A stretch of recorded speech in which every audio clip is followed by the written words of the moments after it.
अस्सलाम वालेकुम dear students. आज हम रज़ाइल अखलाक पढ़ेंगे चैप्टर 2 में से फर्स्ट ईयर के बच्चों के लिए। तो इसकी मैं रीडिंग करती हूँ कि जिस तरह अखलाक हसना की एक तवील फहरिस्त है जिसको अपनाकर आदमी दुनिया और आखरत में सुरखरू हो सकता है, यानी अच्छाइयाँ ऐसी हैं या इतनी ऐसे अखलाक हैं, तो दूसरी तरफ कुछ ऐसे अखलाक भी हैं। इस तरह कुछ ऐसे अखलाक रजीला हैं जिनको इख्तियार करने के बाद इंसान हैवानी दर्जे में जा गिरता है और आखिरत में अल्लाह की रहमत से महरूम हो जाता है। मुसलमानों को ये तालीम दी गई है कि वो अखलाक फाजला से आरास्ता हों और अखलाक रजीला से बचें, यानी बुरे अखलाक से बचें। बुरे अखलाक कौन कौन से हैं, उसमें कौन कौन सी चीज़ें हैं? बहुत सारी हैं, चंद एक यहाँ पर हैं कि अखलाक रजीला वो हैं जो इंसान की शख्सियत को दागदार कर देते हैं और उसे हर किस्म की नेकी और भलाई से महरूम कर देते हैं। चंद एक रजीला अखलाक यहाँ पर दर्ज हैं कि झूठ जो है वो झूठ ना सिर्फ ये कि बजाय खुद एक बुराई है बल्कि दीगर बहुत सी अखलाकी बुराइयों का सबब भी बनता है। यानी एक झूठ के लिए कहते हैं ना कि अगर आप एक झूठ बोलें तो उसके लिए 100 झूठ बोलने पड़ते हैं। तो झूठ इतनी बड़ी बुराई है, इतना बड़ी बीमारी कह सकते हैं, बुराई कह सकते हैं। इस्लाम में झूठ बोलने की सख्ती से ममानत की गई है। झूठ बोलने वालों को अल्लाह ताला की लानत का मुस्तहिक करार दिया गया है।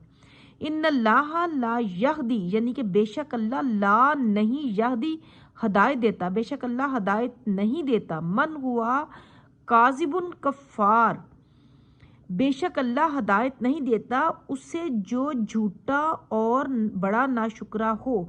काजिब का मतलब झूठा, उसको नहीं देता, हदायत नहीं देता अच्छा फिर ये तो हो गया कुरान पाक की रूह से, कुरान पाक के हवाले से आप लिख सकते हैं। और फिर अहादीस की रोशनी में कि नबी करीम सल्लल्लाहु अलैहि वसल्लम से किसी शख्स ने दरियाफ्त किया, या रसूल अल्लाह जन्नत में ले जाने वाला कौन सा अमल है? आप सल्लल्लाहु अलैहि वसल्लम ने इरशाद फरमाया, सच बोलना।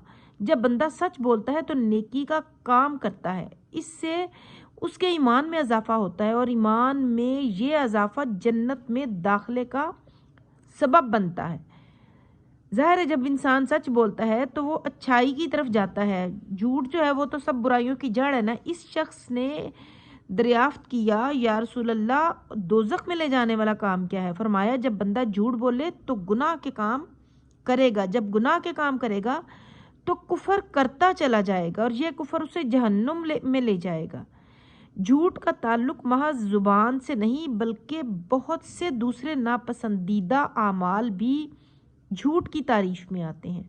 मसलन गलत तरीके से किसी का माल हथियाना, कम तोलना, गरूर करना, मुनाफकत से काम लेना वगैरह, ये सब भी झूठ के ज़ुमरे में आते हैं। नबी करीम सल्लल्लाहु अलैहि वसल्लम ने नमूदो नुमाइश को भी झूठ की एक किस्म करार दिया। ज़ाहिर है झूठ जब इंसान नुमाइश करता है तो हकीकत के साथ उसका ताल्लुक नहीं होता, वो ज़ाहिर है वो एक नुमाइश होती है, दिखावा होता है, तो उसको भी एक झूठ ही कहा गया है।